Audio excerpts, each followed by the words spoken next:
CTET में कितने question challenge करने हैं, सीटेट का रिजल्ट कब आएगा, सीटेट की ऑफिशियल आंसर की के बाद आपकी फाइनल आंसर की आती है या फिर नहीं आती, सीटेट कितने नंबर में पास होता है, तो आपके हर सवाल का जवाब इस वीडियो में मिलने वाला है।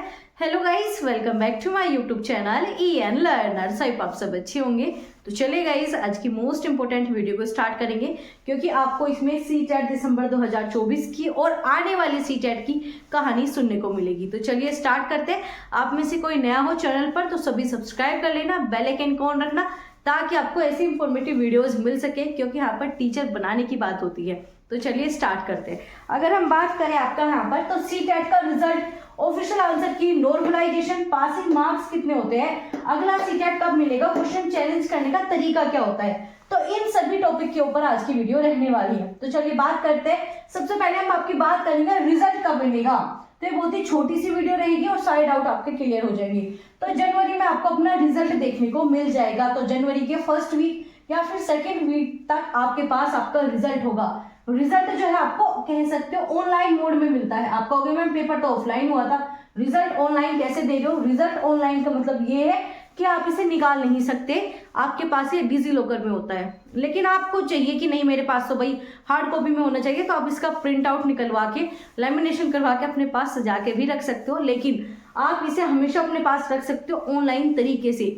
आपका डिजी लॉकर एक प्रकार का ऐसा ऐप है जिसमें आप जो भी डॉक्यूमेंट रखते हो वो आपके आजीवन रहेंगे। आपको अपने आधार कार्ड से लॉगिन करना होता है, आपके सारे डॉक्यूमेंट आपको वहीं पे देखने को मिल जाएंगे। तो सीबीएसई अपनी मार्कशीट ऐसे ही अपलोड करता है, तो इसी प्रकार से सीबीएसई ही आपका सीटेट कराता है। तो ये आपका पेपर जो है आपका जो रिजल्ट है ना, वो ऑनलाइन तरीके से आपको देता है। आपको कहीं पे जाके प्रॉपर मार्कशीट नहीं मिलती, आपको ऑनलाइन मिलेगा। आप ऑनलाइन वाली चीज को आप ऑफलाइन में बदल सकते हो, उसका प्रिंट आउट निकलवा के। रिजल्ट आपको जनवरी में मिलेगा। कैसे मिलेगा ये मैंने आपको बता दिया। अब बात करेंगे ऑफिशियल आंसर की कब मिलेगी। तो ये कभी भी आ सकती है, दिसंबर में ही आपको मिल जाएगी। दिसंबर के लास्ट वीक तक आपको ये अपनी आंसर की मिल जाएगी। अब सबसे बड़ा डाउट है नॉर्मलाइजेशन होगा, क्योंकि 14 का पेपर हार्ड था, 15 का पेपर हार्ड था। क्या ऐसी चीजें होती है? तो ऐसा बिल्कुल नहीं होगा। नॉर्मलाइजेशन आपका इसमें नहीं होगा, चाहे पेपर कितना ही टफ हो, चाहे पेपर कितना ही इजी हो। ये मैं आपको बार बार कहती आ रही हूँ, लेकिन आपके इतने डाउट, इतने कमेंट आते हैं कि मैडम नॉर्मलाइजेशन होगा, तो बिल्कुल नहीं होगा। नॉर्मलाइजेशन बिल्कुल नहीं होने वाला इसमें। अब आपके मन में ये हो जाता है कि मैम जिनका टफ था, जिनका इजी था, तो ऐसा कुछ भी नहीं था, इतना अंतर नहीं था। लेकिन आपके इतने कमेंट आ रहे मैम नहीं 15 का टफ था, 14 का टफ था। देखो, अगर कोई एक व्यक्ति 2 बार अलग अलग टेस्ट बनाने, उसे अलग क्वेश्चन बनाने हैं, तो ऑटोमेटिक चीजें डिफिकल्ट हो जाती है। कुछ चीजें इजी लगती है, कुछ चीजें हार्ड लगती है। कह सकते हो इस बार का सीटेट का पेपर की लैंग्वेज ज्यादा बड़ी थी। पेपर टफ नहीं था, लेकिन लैंग्वेज काफी अच्छी थी। लेकिन अगर आपको एक्स्ट्रा में टाइम दिया जाता तो वो पेपर आप आराम से कर सकते थे। पेपर छूटने का कारण ये था, लैंग्वेज बड़ी थी, आप क्वेश्चन पढ़ ही नहीं पा रहे, क्वेश्चन के आंसर जो है नहीं फिल कर पा रहे, प्लस में OMR भी फिल करनी होती थी। तो टाइम आप कह सकते हो सीटेट में थोड़ा ज्यादा दिया जाना चाहिए। 3 घंटे कर दो तो आप आराम से सीटेट का पेपर कर सकते हो, लेकिन टाइम कम है, प्लस में OMR भी फिल करनी होती है। तो इस वजह से पेपर जल्दी में करना पड़ता है। तो लैंग्वेज जो बड़ी होती है ना, उसे पढ़ने में समय लगता है, तो इसी वजह से आपको पेपर टफ लगा। तो ये बिल्कुल नहीं होगा कि 14 का टफ था, 15 का टफ था, ऐसा कुछ नहीं था। तो आपका नॉर्मलाइजेशन ये नहीं मानते, और बिल्कुल नहीं मानते, चाहे रियल में हो भी 14 का टफ था, 15 का टफ था, अगर ऐसा होता भी तो भी आपका नॉर्मलाइजेशन नहीं मिलता। क्वालिफाई एग्जाम है, ऐसे एग्जामों में कभी भी नॉर्मलाइजेशन नहीं मिलता। अब बात करेंगे पासिंग मार्क्स कितने, आपका डाउट भी आएगा। अगर हम बात करें आपके पासिंग मार्क्स से पहले मैं आपको बता देती हूँ, आपके 3 बैच यहाँ पर लॉन्च किए गए हैं। आप कहोगे मैम बैच है, आप तो पैसे में बेच रहे हो। नहीं जी, जितने भी बैच है वो सभी आपके लिए फ्री है। अब बैच कौन से है, चलिए मैं बता देती हूँ। 5 बजे आपकी न्यू एनसीईआरटी होती है। न्यू एनसीईआरटी से इस बार भी क्वेश्चन थे, तो न्यू एनसीईआरटी ही आपके एग्जाम में आएगी। इसके बाद 6 बजे आपकी हिंदी होती है। हिंदी ना सिर्फ सीटेट के लिए, वो सभी एग्जाम के लिए, DT में भी देते हो, 20 नंबर की हिंदी आती है, तो वो आप सभी के एग्जाम के लिए। आगे बात करेंगे, इस हिंदी का नाम हमने प्रथम बैच रखा है, बहुत डिटेल वाला बैच रहेगा, दोबारा एग्जाम में पढ़ने की आवश्यकता नहीं पड़ेगी। 7 बजे जो है आपकी यहाँ पर बहुत डिटेल में आपकी पेडागोजी होती है, CDP होती है, और CDP इस तरीके से कर रहे हैं, एग्जाम में ऐसा कोई क्वेश्चन नहीं बनेगा जो आप नहीं बना पाओगे, इतना डिटेल में कर रहे हैं। और इसके बाद जो है आपकी सिलेक्शन सीरीज हम दोबारा से स्टार्ट कर देंगे, PYQ सिलेक्शन सीरीज हम दोबारा से आपकी स्टार्ट कर देंगे। तो ये आपके लिए यहाँ पर सीटेट जो भी स्टूडेंट क्लियर करना चाहते हैं, या कोई भी टेट, तो इससे बेहतर कुछ नहीं है, और सारी चीज फ्री है। आप कहोगे मैम ये तो दे दो, टेस्ट भी दे दो फ्री, तो आपके लिए टेस्ट भी फ्री है, तो टेस्ट आपको मिलेंगे टेलीग्राम चैनल पर, ठीक है। टेलीग्राम चैनल पर जो भी इंपॉर्टेंट क्वेश्चन होंगे, आपके टेस्ट होंगे, सब आपको टेलीग्राम चैनल पे लिंक सभी का इसी वीडियो के डिस्क्रिप्शन बॉक्स में मिल जाएगा। और सारी चीज फ्री है, बस बदले में आपका सिलेक्शन चाहिए। हमें आपके सिलेक्शन पे काम करना होता है और आपको सिलेक्शन लेते हुए इस बार भी काफी बच्चों ने 7-8 दिन पढ़ के भी अपना सीटेट निकाला है। किसी के 100 है, किसी के 108, सिर्फ 7 दिन में पढ़ के भी। तो आप भी निकाल सकते हो और इस बार आपका हो जाएगा। अगर इस बार नहीं हो रहा तो अगली बार तो पक्का ही करोगे, क्योंकि जो नेक्स्ट सीटेट आने वाला है ना, ये आप ये पढ़ के दोगे और आपका सीटेट पास होगा। फ्री में चीजें बेशक है, लेकिन क्वालिटी की बात करते हैं हम, तो फ्री का मान के मत करना, क्योंकि ये चीजें आपको पेड में भी नहीं मिलती, ये जो मैं आपको फ्री में प्रोवाइड करूंगी। तो जाइए क्लासेस देखिए, प्रॉपर प्लेलिस्ट आपको मिल जाएगी। चलिए अब बात करेंगे आपके पासिंग मार्क्स कितने, जनरल हो, ईडब्ल्यूएस हो, तो इन्हें जो है आपके 90 नंबर ही लाने होंगे। 90 नंबर है तो ही सीटेट माना जाएगा। अगर आपके 89 भी है ना तो भी पास नहीं हो, 90 है तो ही पास रहोगे। आ जाओ जी, अब आपका पीडब्ल्यूडी, आपका एसटी, एससी, ओबीसी, इनके आपके 82 पे, और ये आपके सेंट्रल के अकॉर्डिंग होने चाहिए, केंद्र में आप होने चाहिए।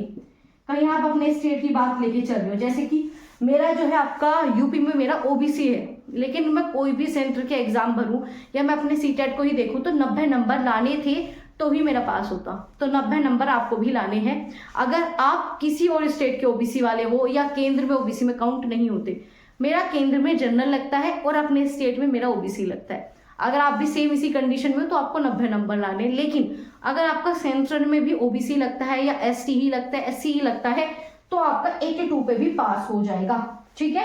अब आ जाओ सबसे अगला डाउट कि अगला सीटेट कब मिलेगा, तो ये आपका जून वाला ही होगा, ठीक है। जून वाला ही सीटेट होगा, क्योंकि इससे पहले वाला हुआ दिसंबर का, अब ये आपका जून में सीटेट होगा, अगला सीटेट जून में।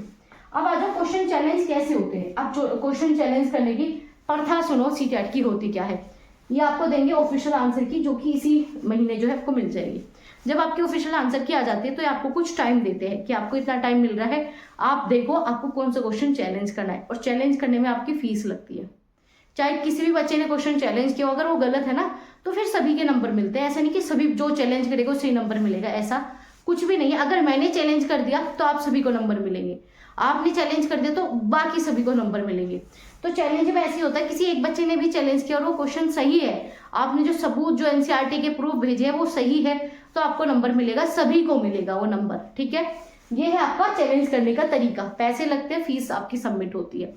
अब जब आपने क्वेश्चन चैलेंज कर दिया तो ये कुछ समय आपसे मांगते हैं, या तो फिर आपको रिजल्ट के साथ ही आपकी फाइनल आंसर की देते हैं, या फिर उससे कुछ समय पहले भी दे देते हैं। ये इनका फिक्स नहीं होता, लेकिन ज्यादातर ये आपका रिजल्ट के साथ ही आपको अपनी फाइनल आंसर की मिलती है। रिजल्ट भी मिल जाएगा और जो आपकी फाइनल आंसर की होगी जिसमें आपने क्वेश्चन चैलेंज किए थे वो भी मिल जाएंगे। पता लग जाता है आपके कितने क्वेश्चन बढ़े हैं, कितने क्वेश्चन नहीं बढ़े।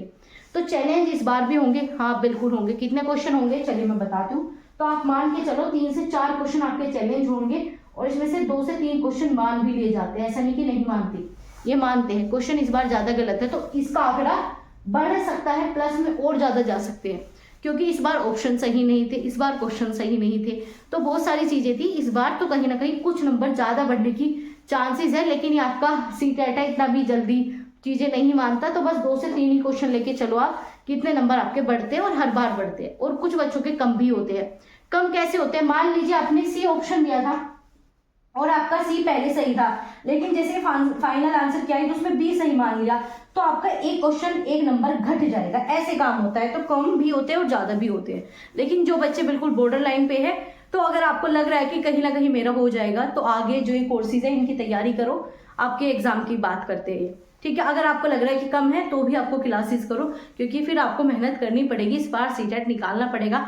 और जैसा कि आप देख रहे हो कहीं ना कहीं लेवल जो है थोड़ा अप लेते चल रहे हैं, क्योंकि बच्चों को पता है कि वही सिलेबस है, तो कुछ डिफिकल्ट चीजें आपको लेके आएंगे। तो उन सभी के ऊपर हम काम करते हैं और आपके सिलेक्शन की बात करेंगे। तो ये आपको मैंने कंप्लीट इन्फॉर्मेशन दे दी। अगर आपको फिर भी कोई डाउट है तो आप पूछ सकते हो। कमेंट बॉक्स आपके लिए हमेशा खुला रहता है, और इस वीडियो को उनके साथ शेयर कर दो जो भी टीचर बनना चाहते हैं। तो चलिए मिलेंगे आपसे अगली क्लास में। तब तक आप में से कोई नया हो तो चैनल को सब्सक्राइब कर लेना और इन सभी की नोटिफिकेशन ऑन रखना, ताकि आपको बैच की क्लास मिल सके।